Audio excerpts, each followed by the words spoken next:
Alors bonjour tout le monde, on va bientôt démarrer. Je vais commencer à partager mon écran. Je vois qu'il y a déjà pas mal de monde. Vous êtes beaucoup à nous avoir rejoints, une grosse vingtaine, c'est super. Arnaud, tu peux juste me valider que tu peux présenter? Je pense que oui. Alors, oui, c'est bon. Bonjour à tous. Donc là, On, normalement, vous m'entendez bien et vous me voyez bien. Voilà. on t'entend, on te voit pas encore. Là, ça va arriver parce que là, je me vois. Écoute. Trop bien. Et normalement, vous voyez tous mon écran actuellement. Voilà, je vois ton écran. Hop. Génial. On ne voit pas encore, mais je pense que ça va arriver. Ça va arriver, ouais. Et je vous propose qu'on démarre parce qu'on a décidé de faire cette présentation sur l'heure du lunch et on sait que ce temps est sacré pour tout le monde. Il y a déjà plus d'une vingtaine de personnes, donc les autres nous retrouveront en route. De toute façon, ce webinaire va être enregistré. Même pour vous, s'il y a des informations que vous voulez retrouver un peu plus tard, il n'y a pas de souci. Soit vous me contactez, soit vous contactez Arnaud, soit simplement il pourra y avoir une rediffusion. Donc merci encore de nous avoir rejoints pour ce webinaire sur la fiscalité. Euh, on sait que le paysage de la fiscalité en France a été pas mal bouleversé ces derniers mois, que ce soit sur le projet de loi finance 2024, sur les différents chamboulements, notamment sur la location de meublés touristiques. On a eu le rapport Le Meur pendant l'été. Donc beaucoup de choses qui se sont passées et on s'est dit avec nos partenaires chez Clower que c'était un bon moment pour faire un peu un point en cette rentrée, reparler du paysage fiscal, rappeler un petit peu les bases aussi de la fiscalité pour un investisseur en immobilier locatif. On va faire ce tour d'horizon. N'hésitez pas petit à petit à poser des questions dans le chat. Je m'occuperai de les lire, notamment à la fin. On aura une session de questions-réponses que j'animerai avec Arnaud. Donc, ce webinaire est organisé mutuellement par Mastéos et Clower. J'ai le plaisir de représenter Mastéos. Je suis vice-président chez Mastéos. On a accompagné au cours des 4 dernières années un peu plus de 2000 investisseurs dans leurs projets immobiliers clés en main. Clés en main parce qu'on accompagne les investisseurs de la recherche du bien jusqu'à la mise en location de ce bien. Et évidemment, pour nos investisseurs, la fiscalité, ça fait partie des points de questionnement et on accompagne nos clients sur cet aspect-là. Donc, on voulait vraiment revenir sur tous les changements qui ont lieu actuellement. Et puis, Arnaud, bah, je te laisse te présenter, toi, et puis ce qu'offre ton entreprise Clower. Merci beaucoup, Arthur. Merci pour l'invitation. Donc, bonjour à tous. Je suis Arnaud Gaillot. Je suis cofondateur et expert comptable chez Clower.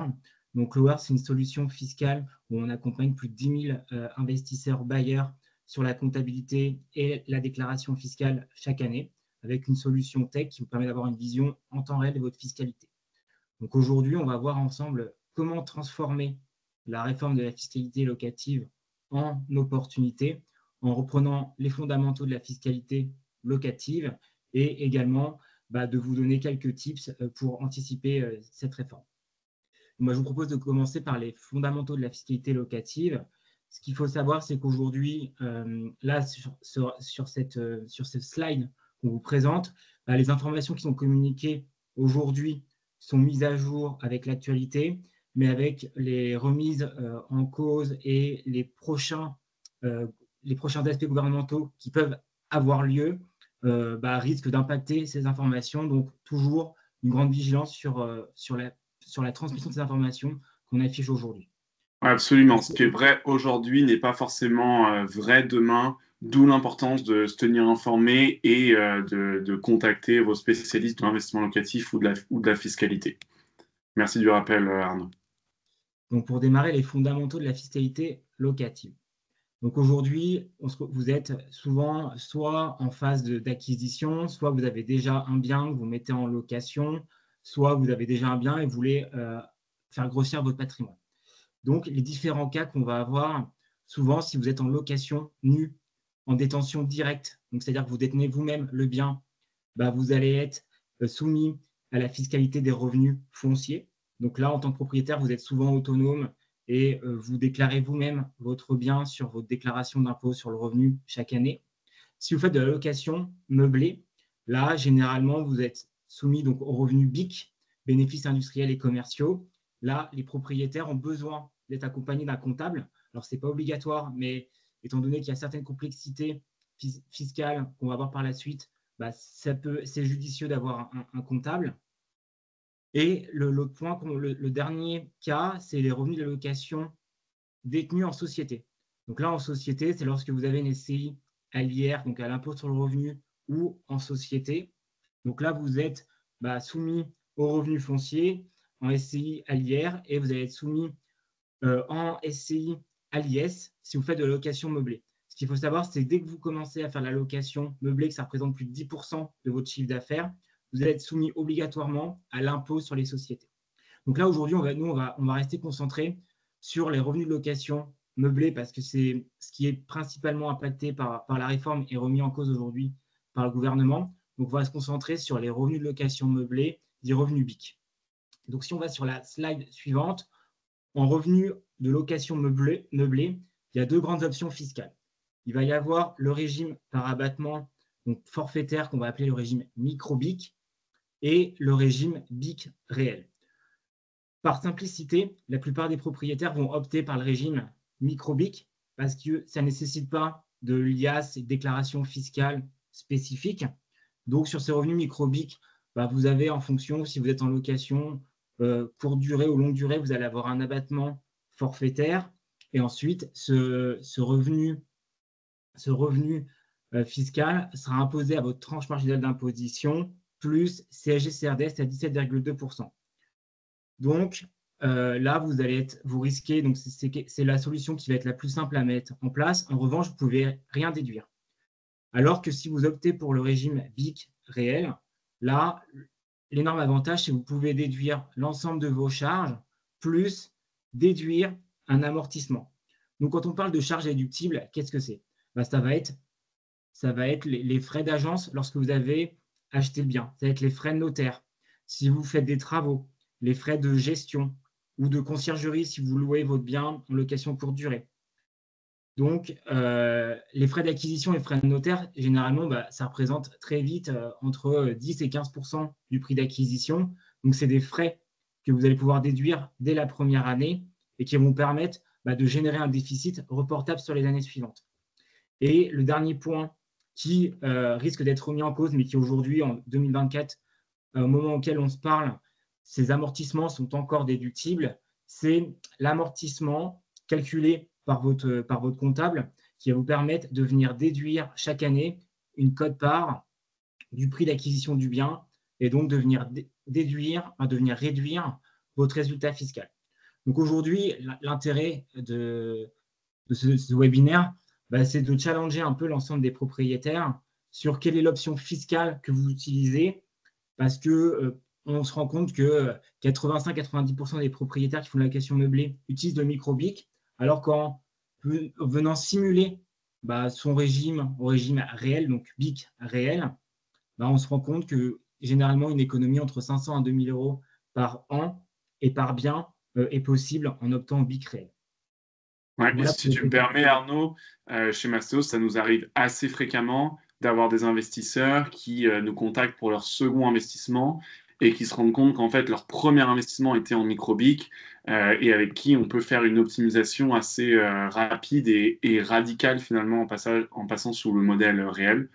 J'ai ajouté dans la conversation un tout petit sondage sur le régime fiscal pour ceux qui, parmi vous, sont peut-être déjà propriétaires et investisseurs en meublé. N'hésitez pas à y répondre, ça nous donnera aussi un petit peu une tendance des personnes qui sont dans la salle et puis ça nous permettra d'aborder certains thèmes par la suite. On peut passer à la réforme fiscale. Donc là, on vous a fait un résumé de la réforme fiscale de la location meublée en 2024 parce qu'on voit beaucoup de sujets d'actualité là-dessus avec des allers-retours qui ont été faits. Donc aujourd'hui, en septembre 2024, où est-ce qu'on en est? Voilà, c'est un peu la conclusion qu'on va essayer de donner ici. Donc depuis plus d'un an et demi, en fait, il y a une volonté de réformer la location donc courte durée avec des lois anti-Airbnb pour faire face au déséquilibre du marché. Donc on a vu de nombreux articles ou de nombreuses propositions de réforme qui ont eu lieu avec une volonté finalement de venir réformer la location courte durée. Donc aujourd'hui, qu'est-ce qui s'applique sur les revenus 2024? Finalement, ça va être l'article 50.0 du Code général des impôts qui s'applique aujourd'hui au moment où on se parle. Donc cet article a été, donc c'est le projet de loi de finances 2024 qui a été voté. Donc finalement, qu'est-ce que dit à date cet article? C'est qu'il y a une réforme uniquement sur la location courte durée. Donc si vous faites de la location meublée, LMNP, classique longue durée, il n'y a pas d'impact. Aujourd'hui, on le verra dans le slide suivant. L'impact qu'il va falloir garder en tête, c'est que dès que vous faites de la location courte durée et que vous êtes au régime micro, si vous dépassez plus de 15 000 euros de revenus locatifs, donc brut, donc c'est-à-dire que si vous passez par une plateforme type Airbnb, c'est le revenu brut que vous percevez. Donc si vous faites plus de 15 000 euros de revenus locatifs, vous allez obligatoirement basculer au régime réel et donc dans l'obligation de faire une déclaration fiscale et une IAS. Donc ça s'applique pour tous les revenus dès le 1er janvier 2024.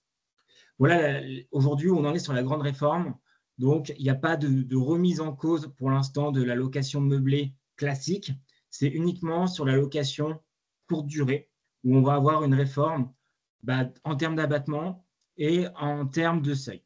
Donc, si on rentre dans le détail sur le décryptage de la loi de finances 2024, qu'est-ce qu'on a? Donc, si on se concentre sur l'article 50 du Code général des impôts, qui est l'article en vigueur, on va devoir faire la distinction pour le point 1, 2 et 3. Donc, sur les meublés de tourisme non classés, on pourra rester au régime micro si nos revenus bruts ne dépassent pas 15 000 euros et l'abattement sera 30%. Auparavant, on était sur 71% d'abattement sur 2023. Sur les meublés de tourisme classés hors zone tendue. Donc là, l'abattement passe de 51% et le plafond est de 15 000. Donc, la solution, c'est que si vous faites de la location courte durée et que vous êtes en zone non tendue, vous devez faire classer votre logement auprès d'un organisme. Donc, c'est d'avoir des étoiles et de faire classer votre logement auprès de l'Office du tourisme, par exemple. Donc, ce qui vous permet d'avoir un abattement supérieur de 21%. Dans les autres cas, si votre logement est en zone tendue, donc là, on revient sur 15 000 euros et 30%. Pour la para-hôtellerie et les chambres d'hôtes, il n'y a pas de changement. Donc, on a un abattement de 71% et on peut aller jusqu'à 188 700 euros de chiffre d'affaires. Et pour la location meublée classique, on peut rester en micro jusqu'à 77 700 euros et l'abattement reste à 50%. Donc là, aujourd'hui, l'impact de cette réforme, c'est quand même de venir simuler l'option de passer au régime réel, parce qu'on se rend compte que finalement, avec les évolutions législatives, on se retrouve à pousser les propriétaires à avoir de moins en moins d'avantages à rester au régime micro. Donc, ça devient important de venir simuler sa situation. En revanche, pas de panique. À date, pas de changement pour la location LMNP longue durée. Donc, ça reste toujours intéressant et le LMNP reste la solution fiscale la plus intéressante pour démarrer et continuer à poursuivre la constitution d'un patrimoine immobilier.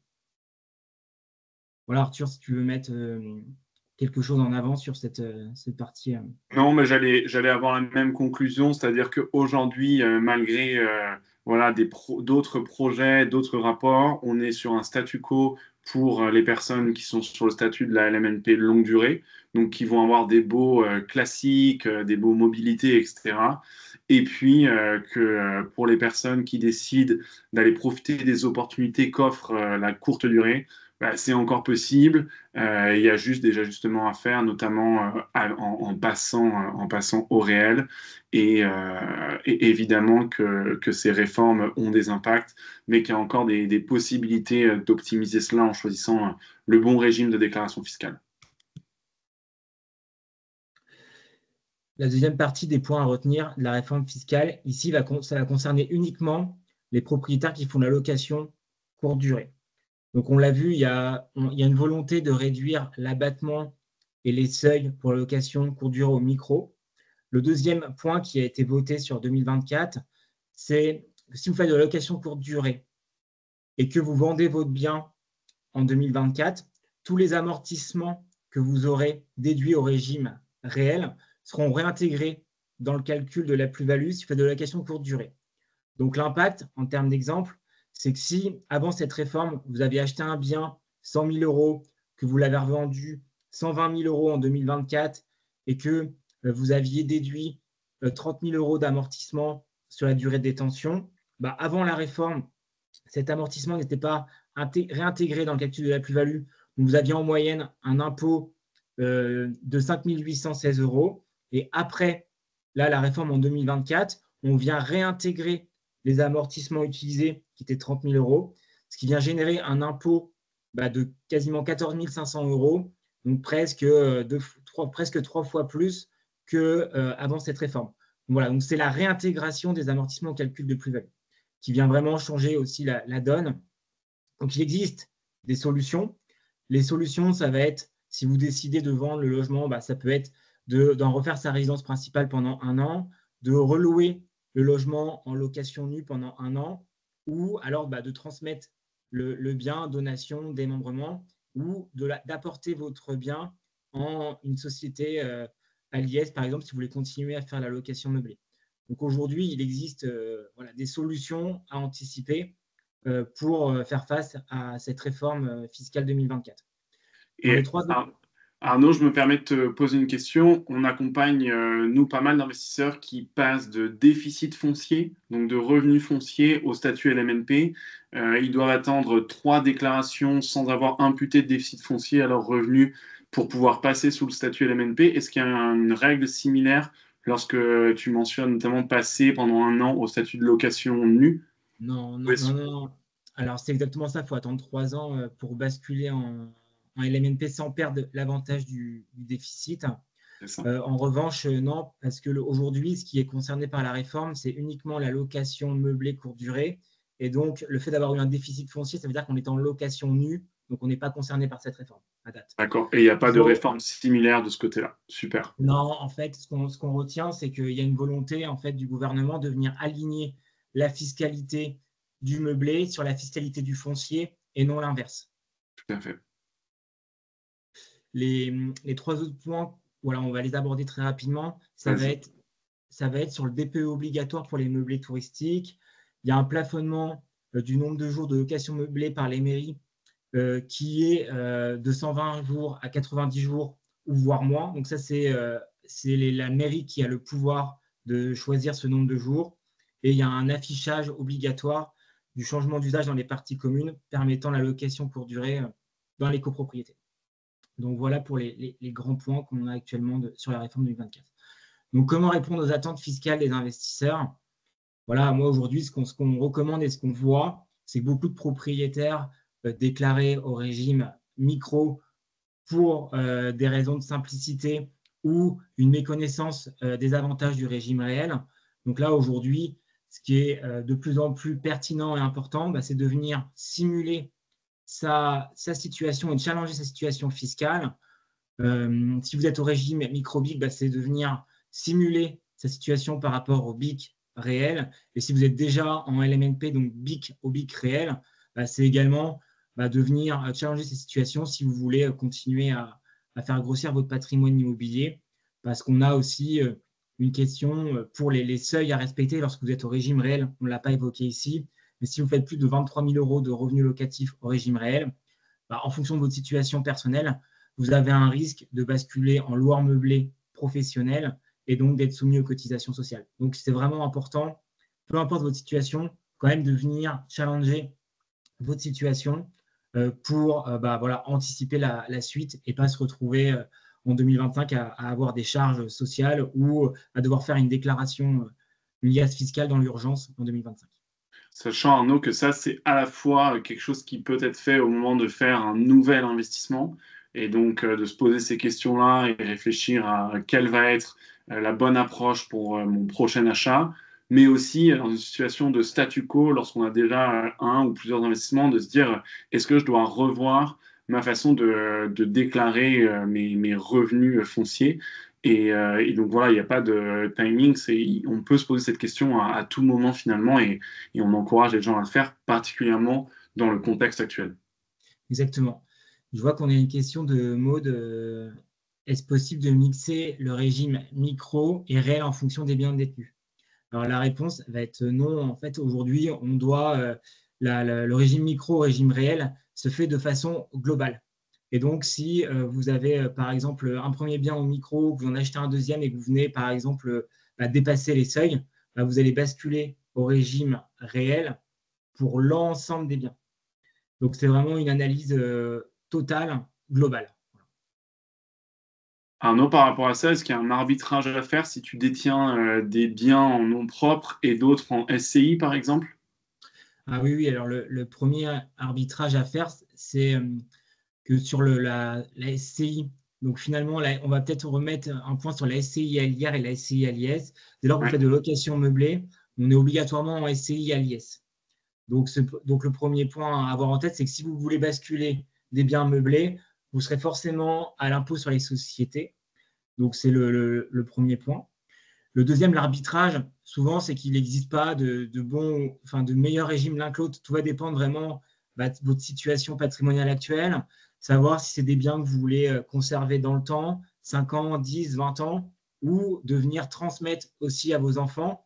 Parce que ce qu'il faut savoir, c'est que la fiscalité en SCI, à l'IS, vous allez avoir une fiscalité qui va être beaucoup plus stable, qui va être la fiscalité des sociétés.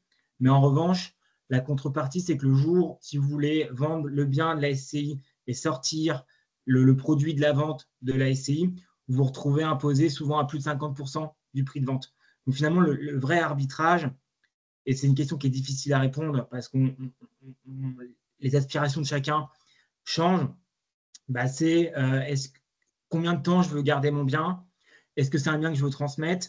Et il va y avoir aussi une question de volumétrie. C'est-à-dire que créer une SCI pour uniquement un ou deux studios, c'est plus pertinent de démarrer par la location meublée LMNP pour ensuite, petit à petit, basculer vers de la SCI à l'IS. Voilà, je ne sais pas si je réponds bien à la question, Arthur, mais Ouais, je ouais. pense que c'est bien de faire un petit peu des deux en fonction de la structuration du patrimoine et de la dimension volumétrique de ce qu'on veut créer par la suite, quoi. Exactement. Puis il va y avoir des notions de taux d'endettement qui vont aussi entrer en compte à un moment selon les ambitions de chacun.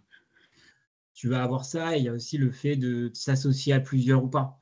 Voilà, c'est vrai que ça peut être beaucoup plus facile de s'associer sur une SCI qu'en indivision en LMNP. Ouais. Je prends peut-être la question de Louis qui est dans la continuité de ce dont tu parlais juste avant. Dans le régime BIC réel et dans le cas d'une location saisonnière, donc là on parle d'une station de sport d'hiver, est-ce que l'on peut déduire la totalité des dépenses et amortissements si le logement est exclusivement dédié à la location? Oui, la réponse est oui. Si le logement, vous l'utilisez pas au long de l'année à titre personnel, donc vous n'avez pas de prorata à faire et vous pouvez déduire à 100% 100% des charges. Et souvent, ce que je recommande, c'est pour pouvoir le justifier auprès de l'administration fiscale, c'est que si vous avez une conciergerie qui gère votre location saisonnière, c'est d'inclure dans le contrat que vous, à titre personnel, vous n'avez pas l'autorisation d'utiliser le bien pour des fins personnelles. C'est vraiment de le stipuler dans le contrat avec la conciergerie. Super, je déroule sur la dernière partie de la présentation, les bonnes pratiques fiscales, ce qui va à peu près rejoindre les derniers points qu'on vient d'évoquer. Simplement les bonnes pratiques pour 2024-2025. Oui, on va avoir deux bonnes pratiques. Donc la première, ça va être que vous soyez en phase d'acquisition ou en phase de constitution de patrimoine ou de le développer, c'est venez de challenger votre situation sur les deux régimes, donc régime réel versus régime micro. On va avoir besoin de différentes informations sur en régime réel. On va avoir besoin de la valeur de marché du bien, la surface, les travaux immobiliers, et d'identifier vraiment toutes les charges déductibles, ce qui va permettre de calculer l'amortissement et la quote-part de terrain et d'anticiper le résultat fiscal sur les 20 prochaines années. Au micro, ça va être beaucoup plus simple. Dès que vous avez vos revenus bruts de l'exercice et la tranche d'imposition, on peut facilement venir simuler et anticiper votre fiscalité pour les 20 prochaines années. La deuxième bonne pratique, et celle-là, elle est obligatoire, c'est que dès lors qu'on démarre une activité de location meublée, que l'on soit au régime micro ou au régime réel, l'obtention d'un numéro de siret est obligatoire, avec une immatriculation par adresse. Donc ça, c'est quelque chose qu'on repère souvent, qui est pas réalisé. Et lorsque ce n'est pas réalisé, le numéro de siret est parfois pas correct ou le numéro d'activité n'est pas bon, et ce qui fait que ça vient complexifier un peu les relations avec l'administration fiscale au moment de la déclaration fiscale. Donc vraiment, la première étape, c'est s'assurer qu'on est immatriculé, et c'est peu importe que l'on soit au micro ou au régime réel. Donc voilà les deux bonnes pratiques qu'on voit pour 2024 et 2025. Oui, tout à fait. Du coup, typiquement, nous, chez Mastéos, on s'occupe de l'immatriculation dès la signature de l'acte authentique pour être certain que ce ne soit pas une étape qui soit manquée, parce qu'on a vu, des personnes qui se rendent compte au moment de la déclaration fiscale qu'ils ont oublié cette étape qui est évidemment super importante. Donc merci du rappel, Arnaud. Je pense que ça ouvre sur notre dernière section de questions-réponses. Encore une fois, on était sur l'heure du lunch, on voulait être respectueux de votre temps et être sûr de pas déborder, donc on va faire tenir ça en une trentaine de minutes. Il y avait une question de Kevin sur l'entreprise individuelle. Alors, par contre, Kevin, ça devait être en rapport avec ce que disait Arnaud à un moment, donc je ne suis pas certain du contexte. Puisque Kevin parle d'une entreprise individuelle sur laquelle il y aura de l'activité de conseil sur un établissement en rapport avec la question de Maud. Alors, on va juste reprendre la question de Maud. Ah oui, est-ce qu'il était possible de mixer micro et réel en fonction des biens détenus dans ce cadre particulier? Ouais, alors, non, c'est-à-dire que non, on ne pourrait pas avoir sur une entreprise individuelle, on existe une activité de conseil d'être au micro, et une autre au réel, ce n'est pas possible. En fait, on doit vraiment avoir, donc lorsqu'on va avoir une entreprise individuelle, donc il y a des cases supplémentaires à remplir sur guichet unique à l'INPI au moment de l'immatriculation, mais vous aurez bien du coup un numéro d'activité différent de votre activité de conseil, et vous ne pouvez pas dessus être au micro et au réel. Donc c'est vraiment distinct, et c'est toujours de manière globale. Super. Merci Kevin d'avoir clarifié la question. S'il y a d'autres questions dans le chat, n'hésitez pas. Je reprends le disclaimer du début. On est dans un paysage fiscal qui change. En temps de changement, il y a toujours des opportunités. L'important, c'est de rester au courant de ces changements. On voit qu'il y a des changements au niveau gouvernemental, qu'il y a des histoires de dettes qui doivent être résolues. Donc, il va y avoir sûrement d'autres changements. Et ce qui est important, voilà, c'est de se garder au courant, de parler à des spécialistes, et puis de chercher les meilleures façons d'optimiser. Les changements fiscaux, c'est pas nouveau, il y en aura tout le temps, et c'est pas une raison pour ne pas investir en immobilier. Par contre, il faut en avoir conscience. Alors, on a quelques nouvelles questions de Kevin. Quel est le risque de ne pas déclarer un nouvel établissement? Est-ce que ce serait avantageux de passer son MNP en EURL ou à l'IR? Alors, pour la première question, quel est le risque de ne pas déclarer un nouvel établissement? Il y a un risque fiscal, hein. Donc, le premier risque, c'est que vous ne puissiez pas finalement déclarer correctement vos revenus. Et le risque, c'est que vous soyez automatiquement basculé en régime micro ou au revenu foncier, et donc d'avoir premièrement une majoration parce que vous n'avez pas pu déclarer vos revenus locatifs dans la bonne catégorie, et deux, de perdre l'avantage de la déduction des frais de notaire, des frais d'agence et des frais d'acquisition que vous avez pu avoir au préalable. Donc l'impact, il y a un risque fiscal, et puis aussi il y a une perte de déductibilité des charges. Donc l'impact est quand même assez significatif. Et ensuite, par contre, ce qui est intéressant, c'est qu'on a la capacité, si vous n'avez pas obtenu votre numéro siret obligatoire, on peut régulariser la situation et on peut revenir jusqu'à 3 ans en arrière, en fonction des cas. Donc là, après, chaque cas est spécifique. C'est aussi pour cette raison qu'on a mis un lien de prise de rendez-vous pour pouvoir répondre de manière personnalisée à toutes vos questions. Donc pour la première question, le risque il est double, il est double selon ce qu'on voit. Et sur la deuxième question, est-ce que ce serait avantageux de passer son LMNP en EIRL à l'IR? La question, c'est que si vous êtes en LMNP, vous êtes en location meublée, et donc, du coup, pour moi, vous ne pourrez pas monter une URL à l'IR, vous serez obligatoirement basculé à l'impôt sur les sociétés. Donc, en meublé, on peut pas, on peut pas être en société à l'IR. Voilà. Le seul endroit où on peut, c'est si vous êtes en SARL, SARL de famille, là, c'est également possible. Donc, pareil, ça va être sur des questions personnalisées. Super. Merci Arnaud. J'ai ajouté dans le chat l'adresse email également si vous voulez clarifier certains points. Évidemment, vous pouvez me contacter ou contacter Arnaud, notamment via LinkedIn, mais encore plus efficace, déclaration@mastéos.com, et puis on vous renverra vers le bon spécialiste. Voilà, je pense que ça met fin à ce webinaire. Merci, hein, vous étiez une grosse quarantaine à vous être connectés. J'espère qu'on a pu, et bon appétit Kevin, j'espère qu'on a Bon pu appétit. apporter de la valeur. Merci Arnaud pour tous tes éclairages et pour le travail que tu fais avec Clower. Et puis à bientôt à tous. Bon courage pour continuer d'y voir clair dans cet environnement et puis pour continuer d'investir. Merci et bonne Merci à journée à tout le tous. monde. Bonne journée. Au revoir. Au revoir.